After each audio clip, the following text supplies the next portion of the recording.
your daily podcast on the Iowa Hawkeyes. Part of the Locked On Podcast Network, your team every day.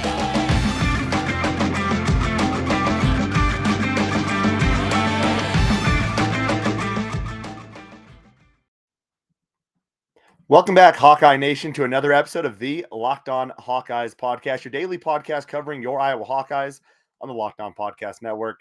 As always, I am your host, Andrew Wade. Excited to be back for another show today, and hope you enjoyed the Super Bowl last night. Definitely a fun Super Bowl. 2 Iowa Hawkeyes winning at Super Bowl, Jake Gervais and Alaric Jackson. So congratulations to both of those guys. On today's show, though, we are giving you a recap of the Iowa-Nebraska game, that big rout over Nebraska. What does it mean for Iowa?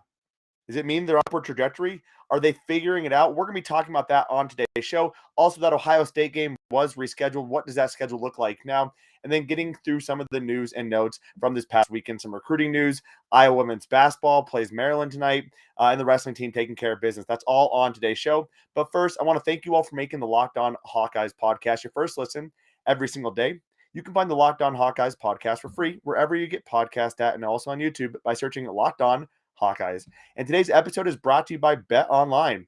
BetOnline has you covered this season with more props, odds, and lines than ever before. BetOnline.net, where the game starts. So let's get into it. On today's show, again, we talked about the basketball game and what a game it was. The first couple minutes, not ideal. Obviously, Nebraska was doing basically anything they wanted to in the paint. They were getting the ball down there pretty easily, converting on most of their opportunities, and they jumped out to a 15-11 lead, which doesn't seem like a big lead, but Nebraska is one of the worst teams in all of college basketball. They are the worst team in the Big Ten, and allowing them to get up at all can be concerning at any given point, especially with Iowa struggling to start games quickly. So Nebraska started off 15-11. Again, getting into the paint was not a concern for them. After that, though, it was all Iowa. Iowa went on a 42-10 run in the final 14 minutes of the game. The defense, the way they were swarming the basketball, here's the analogy I'm going to make. It was as if you were playing NCAA basketball on your Xbox, right? And you were the number 1 ranked team because you're 15 years into your dynasty and you have all 5-star recruits, all amazing players, and you are playing the JV squad essentially of the worst team in college basketball, right? You're playing Northeastern New Mexico State or whatever it might be, and you are just absolutely annihilating them. You are stealing the ball every single time. That's what Iowa was doing to Nebraska in the middle part of that first half, and it was a ton of fun to watch. Keagan Murray also put the team on his back and said, you know what, guys, this is ridiculous. Scoring 10 straight points to get Iowa that lead, and they didn't let off the gas for another 20 minutes. Between the 14-minute mark of the first half and the 14-minute mark of the second half, it was 59-20. For what Iowa was scoring to compared to Nebraska. A plus 39 over 20 minutes is absolutely ridiculous. They finally let off the gas a little bit. Nebraska was able to bring it to within 19. Fran McCaffery not happy, though, with that effort from the Hawks. But nevertheless, Iowa wins 98-75, and we even got an Austin Ash three-pointer, which was a ton of fun. You knew when he got the ball, he was going to shoot it. You just knew it. He was 5 feet behind the perimeter, and he knew he was going to shoot that ball. For the game, Nebraska, not a great three-point shooting team, continued that in this game. Shot 28% from 3. Iowa shot 36%. Nebraska shot 44% from the field. Iowa shot 51%. Iowa did out-rebound Nebraska 39-33, and they also put together 10 steals. So a great game to watch. Some of the takeaways from this game. First of all, Peyton Sandfort. John Russing, one of the top college basketball insiders, has been saying this for a few weeks now. Buy stock on Peyton Sandfort. What he does when he's in the lineup is truly impressive. In 17 minutes of play, 12 points, 8 rebounds on 5 of 8 shooting, 2 of 4 from 3. Honestly, he's like the taller, more athletic version of Jordan Bohannon. That guy has no fear. When he gets the ball, he's going to shoot almost every single time. He's long, he's lean, he's a pretty good defender. And honestly, I would love to see him in a lineup with a Keagan and a Chris Murray, maybe in a Patrick McCaffery. Right? Go Keagan and Chris, that 4-5, Patrick at that 3, Peyton at that 2, and Jordan Bohannon running point. That's an explosive offense. And also a decent defense. Now, they might not do great against a really small, quick team, but for the most part, I think that lineup could be pretty fun to watch. We're going to see Peyton Sandfort get more minutes as the season progresses. He's starting to get a bit more continuity into that lineup, getting 5 to 10 minutes. When they take Jordan out, they're putting Peyton in. So it'll be interesting to see how it progresses, but I expect us to see more Peyton Sandfort as the weeks come on, especially to help from a three-point shooting perspective. Also, I think we say this every game, but holy cow, Keagan Murray. I mean, can the guy do any more? It's truly impressive what he's doing. Fran McCaffery called him a top 10 pick. We've heard Trey Demps talk about Keagan Murray as well on last week's show about how amazing Keagan Murray is and the fact that he's shown he can be a role player. He's also shown that he can take over the game and be the guy. In this game, 37 points in 29 minutes, 6 rebounds, 15 of 21 shooting. Very impressive and incredibly efficient. 3 of 4 from 3, 2 blocks, and 3 steals. Again, being that catalyst for Iowa's run, getting 10 consecutive points for the Hawkeyes. Also, Jordan Bohannon, not a heavy day from a third. He didn't score 30 points again, right? He didn't light it up with 10 3-pointers, but 10 points, 3 rebounds, 3 assists, 3 of 7 from the field, and 2 of 5 from 3. I would argue Jordan Bohannon is back. He's gotten his swag back. Peyton Sandfort talked about it. Franz talked a little bit about it. We heard Trey Demps talk about the noticeable difference in Jordan Bohannon after he took over that point guard role. You can tell he feels more comfortable in this spot. And against Nebraska, I saw him do some things that I haven't seen Jordan Bohannon do in quite some time. A lot of dribbling, but he was making some Nebraska defenders really screw up their ankles, especially early in that first half, using a screen to kind of mess around Nebraska before ultimately taking a shot. Really liked what I saw from Jordan Bohannon again in this game. Defensively, the effort's there. You have to really like what you're seeing from Jordan Bohannon at this point. And I guess the final thing is this team hitting its stride? Or is this team just getting and taking advantage of some pretty bad basketball teams? I think you could argue it's both.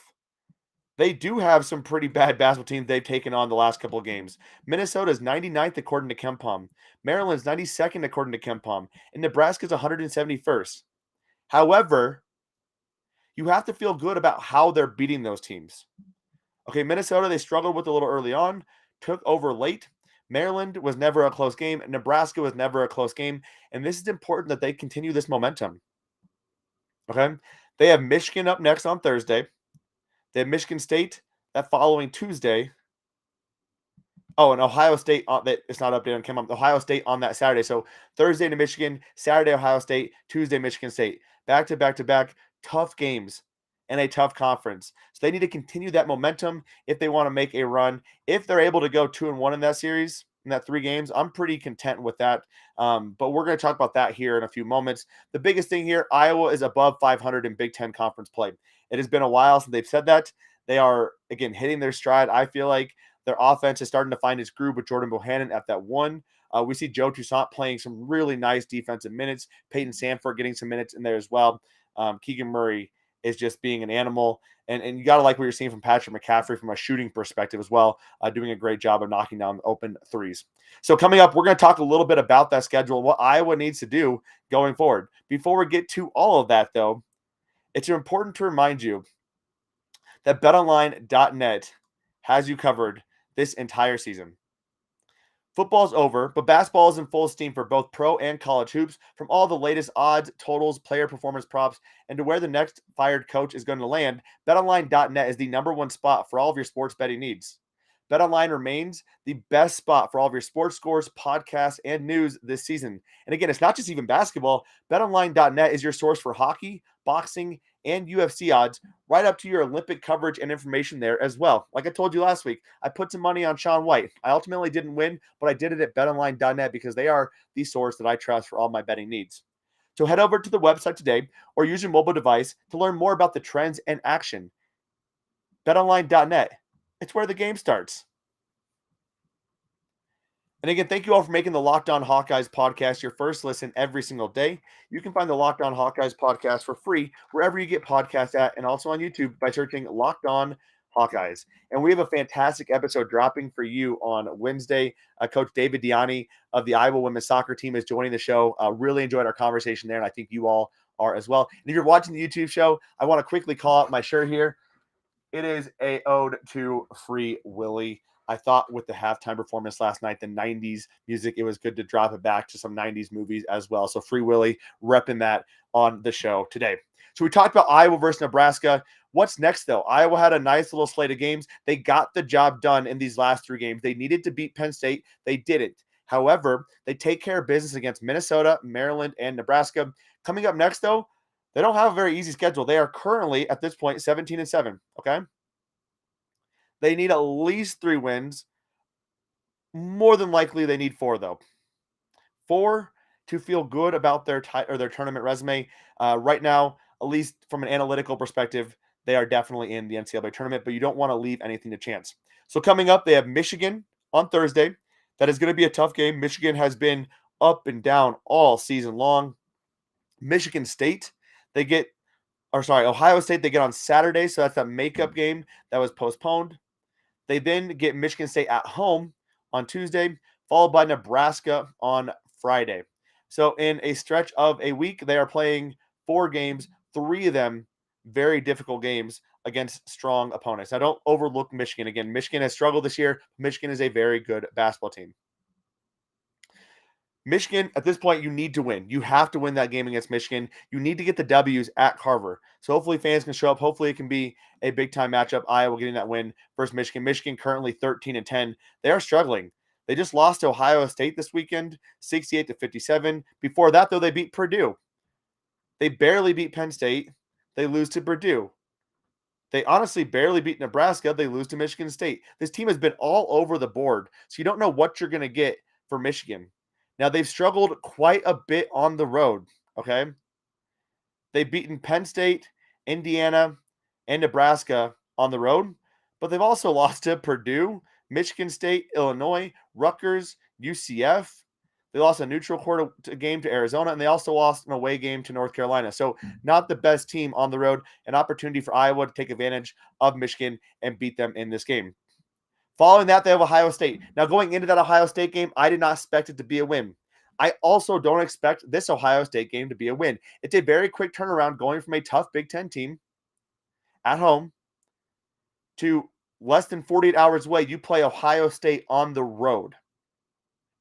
And I think if you're Iowa, you have to look at it and say, going 3-0 in this 3-game stretch, Michigan, Ohio State, Michigan State, is not a very feasible thing. If you go 2-1, you're pretty darn content. So if things do get out of hand against Ohio State, I don't think we should overreact here, right? Now, if Iowa goes out and they beat Michigan and they beat Ohio State on the road, now we're talking about a team that we can see, hey, maybe this team can make a run. Maybe this team can get a 4 seed or a top 4 seed in the Big Ten tournament. Maybe this team can go to a Sweet 16 this year or an Elite 8. We talked about Trey Dems. He thinks this is a team that could be peaking at the right time and has the talent and the potential to be a mismatch opportunity for several teams early on in the tournament. And when you get to the tournament, anything can happen. Look what Iowa did or didn't do, I guess you could say, against Oregon last year. A lot of things can happen when you get in tournament time. But the biggest thing here is health. If you can go 2-1 and come out healthy, you're feeling pretty good about that stretch. Health is the biggest thing. Iowa, for as much talent as they have, there's a few players that are incredibly irreplaceable, right? It's Keagan Murray. Keagan Murray is irreplaceable. I don't think you can lose a Jordan Bohannon shooting. For as up and down as Patrick McCaffery is, you cannot lose a Patrick McCaffery. And I think losing Philip Obracha would be very difficult. Now, he struggles at times against some of the bigger bigs, but we saw what Josh Ogundele was able to do in that game. He doesn't work well from that running system, right? Iowa got beat in transition defense because Josh couldn't get down the court. Nebraska's big man went down and scored very quickly. So there's still some learning and growth and development for Josh, especially from a conditioning perspective. And again, this is an interesting period of time for Iowa. You have 3 tough games. Michigan State's 3-3 in their last 6 games with a loss on the road to Rutgers. You need to get out of this 3-game series 2-1. If you can go 3-1 with that Nebraska game on Friday as well, you're feeling pretty good about Iowa's chances to make an NCAA tournament. And also, at that point, all they need to do is take care of business against Northwestern, and then you get Purdue and Illinois, or Michigan and Illinois, excuse me.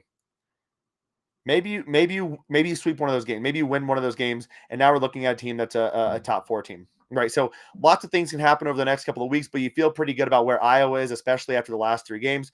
We'll see what happens on Thursday versus Michigan. We'll have you covered right here, breaking down that game. And probably on Thursday's episode, we'll be breaking down the Iowa versus Michigan game. So stay tuned for that. Coming up, we're going to talk about some of the other news and notes around Iowa Hawkeye Nation. But first, it's that time of year where most people just give up on their New Year's resolutions. A lot of New Year's resolutions are centered around fitness and eating healthy. Mine are. And it's tough for me sometimes to eat right. But with Built Bar, it's not that tough. It almost feels like it's not really a resolution because I love eating Built Bars. They're so freaking delicious. And if you haven't tried the puffs yet, you have to as well. Marshmallowy goodness, protein-infused marshmallows. It's something you've never had before, and it is so truly phenomenal. So you have to check those out as well. My favorite part about Built Bars are not only are they truly delicious, covered in 100% chocolate, they're also really good for you. 130 calories, 4 grams of sugar, only 4 net carbs, plus 17 grams of protein. It's like eating a candy bar, but with none of the bad stuff. And it makes it easy to stick to your resolutions. So if you are trying to stick to your resolutions or you're looking to even restart them or get healthy today, go to built.com. That's BUILT.com. Use the promo code LOCKED15. That's LOCKED15. And you'll get 15% off your next order. Use that promo code LOCKED15 for 15% off at built.com. All right, y'all, we've talked a lot about basketball. Now we're going to talk a little bit about other sports across the Iowa Hawkeye landscape, and really starting with the Iowa women's basketball squad having a big game tonight. Not giving you a full preview of the game tonight, but it's a huge game for Iowa, especially given the landscape of the women's Big Ten. We talked about it last week. Iowa needed some help to be able to be in the running for the Big Ten regular season title. They got some of that help. Michigan, number 4 Michigan, dropping 2 games in a row, an upset to Northwestern. They also lost to Michigan State. The only team that Iowa is truly behind is Indiana at this point, who only has 1 loss in Big Ten conference play. Thankfully, Iowa gets back-to-back games versus Indiana after they take care of Maryland, hopefully tonight. Maryland currently sits right above Iowa in those standings. This is a big game for Iowa. Maryland, not as powerful as you've seen in the past, so a good opportunity with Iowa at home at Carver, Caitlin Clark on the big stage to take advantage of Maryland, get a W here, take that momentum that they've had the last couple of weeks, and it's been some solid momentum, and turn it into a nice game versus Indiana, especially hopefully getting healthy. McKenna Warnock, I think, is going to be back in tonight's game. That's what we've heard to this point. So they get a game, they get Maryland, then they have 2 games with Indiana. They win those 3 games, they are in the front runner, or they're in the driver's seat to win the conference. These next 3 games. Again, beat Maryland, beat Indiana twice, and you are the conference leader in Big Ten conference play. So it'll be a lot of very interesting. We'll try to give you a breakdown of that game tomorrow. If not, it'll be on Thursday's show, possibly, depending on how late the game ends when I'm able to record. On the wrestling front, Iowa takes care of business in the bout at the ballpark versus Oklahoma State. Some unfortunate things. We did not see Drake Ayala in this matchup. We saw Jesse Ibarra take on a tough matchup at Ohio State. Loses that again. He's getting a little better about wrestling aggressive, but still, you would like to see Iowa win that 125-pound weight, and it's something we're just not used to seeing. We're not used to seeing a lot of losses there. So hopefully Drake Ayala can get healthy soon. He can step into that lineup and give Iowa a better chance at that 125 weight pound class. We're going to need him in tournament time. Austin DeSanto just cannot get over the hump, loses to Dalton Fix. A close matchup again. He's just not there. He's just on the cusp, just so close to taking care of Roman Bravo Young and Dalton Fix, but he's just not there yet. Clearly, there's RBY, Dalton Fix, and then just one step, and it's Austin DeSanto. So very close there. And then Abe Assad, the other loser at 185, a big wild card for Iowa coming to tournament time. What can they get out of that 184-pound weight class? It has not been the most consistent the last couple of years, so we'll see what happens there. They finish up the regular season with Nebraska next Sunday. 12th ranked Nebraska should be an easy win for the Iowa Hawkeyes. Again, we'll see if we see Drake Ayala in that matchup because we're going to need him coming into Big Ten tournament time. We need him to be healthy because I don't know if he's going to get an at-large bid per se. We're going to need him to do well in that Big Ten tournament. And the football front, You have to feel pretty good for Alaric Jackson and Jake Gervais, both undrafted free agents, working their way onto the active roster, playing in that game, and getting a Super Bowl trophy. Congratulations to both those former Iowa Hawkeyes and their pursuit of glory in the NFL. Saw Jake Gervais a lot of times on punt coverage. I did not see Alaric Jackson, but I'll go back and look at the snap counts. But nevertheless, congratulations to both those former Iowa Hawkeyes in the Super Bowl. And then finally, Iowa Hawkeye legacy recruit Kyler Kasper has limited his list to a top 10. Now, why do a top 10? I think there's two reasons. A, he has a lot of offers coming in. It's tough to handle that many offers, right? You don't want to waste anyone's time. B, I think he is probably narrowing it down at this point. I think he is truly at the point where he kind of knows and has a feeling for where he might want to go, at least a top 5 or top 6, leaving the other guys in there just in case. Right now, that top 10 is Ohio State, Notre Dame, Iowa, Tennessee, Georgia, USC, Oregon, ASU, UCLA, and Miami. Right now has 23 offers and counting. If I'm a betting man and he doesn't go to Iowa, my guess is USC, Oregon, or probably Georgia. Now, Georgia's an interesting one. Here's why I picked those. USC in that offense with Lincoln Riley, you have to feel pretty good about what you can do. Looking at what CeeDee Lamb did, you have to feel pretty good about the opportunity to potentially win titles. Also, that explosive offense. Oregon just seems like it's working, right? Oregon just seems like it would fit for Kyler Kasper. They've been hot on his trails as well. And Georgia, I think if you're going to go East Coast, go to win a national title. Now, you're not going to get nearly as much production in the Georgia offense, but you have to feel pretty good about the opportunity to win a title. Now, Ohio State, you could kind of make the same argument for. They do a great job of developing wide receivers, but it would be tough for me to imagine him going in the Big Ten, not to Iowa. So that's just maybe my personal bias. I don't actually know. But as we get more information on Kyler Kasper and what he's deciding to do, we'll make sure to break all that down right here on the Locked On Hawkeyes podcast. That does do it for our show today. We will be back tomorrow, so be on the lookout for that. And I want to thank you all for making the Locked On Hawkeyes your first listen every single day. You can also check out the Locked On Bets podcast, dropping 3 to 4 bets in action you can make at betonline.net every single day with your boy Q and handicapping expert Lee Sterling of Paramount Sports. They do a great job of breaking it all down for you in easy to listen to format, putting some money in your pocket when you go to betonline.net. Again, that does do it for our show today, though. Have a fantastic Monday, and as always, Hawkeye Nation, let's go Hawks.